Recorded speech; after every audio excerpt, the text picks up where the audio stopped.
दौंड तालुक्यातील दहिटणे गावानजीक असलेल्या बापूजी बोवा वस्ती येथे बुधवार रोजी पहाटे 5 वाजण्याच्या सुमारास मेंढपाळाच्या वाड्यावर बिबट्यानं हल्ला चढवून अण्वित धुळाभिसे या 11 महिन्याच्या मुलाला उसात घेऊन गेल्याची हृदय पिळवटून टाकणारी घटना घडली होती। वन विभागाची संपूर्ण यंत्रणा कामाला लागल्यानंतर तब्बल 31 तासांच्या अथक प्रयत्नानंतर लहान मुलाचा मृतदेह उसाच्या शेतामध्ये आढळून आलाय।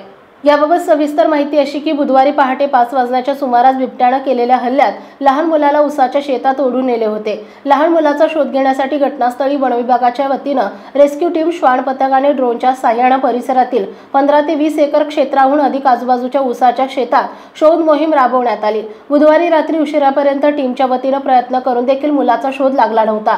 गुरुवारी दिनांक 1 मे रोजी सकाळी 6 वाजल्यापासूनच शोध मोहिमेला सुरुवात करण्यात आली होती। श्वान पथकाला पुन्हा एकदा पाचारण करून मागावर शोध घेता उसाच्या शेतामध्ये रेस्क्यू टीमला 12 वाजल्याच्या सुमारास लहान बाळाचा मृतदेह आढळून आला। मुलाचा मृतदेह पाहिल्यानंतर भिसे कुटुंबियांच्या अश्रूंचा बांध फुटला। दुर्दैवी घटनेनं उपस्थित ग्रामस्थांचे डोळे देखील पाणावले होते। वन विभागाकडून घटनेचा रितसर पंचनामा करण्यात आलाय।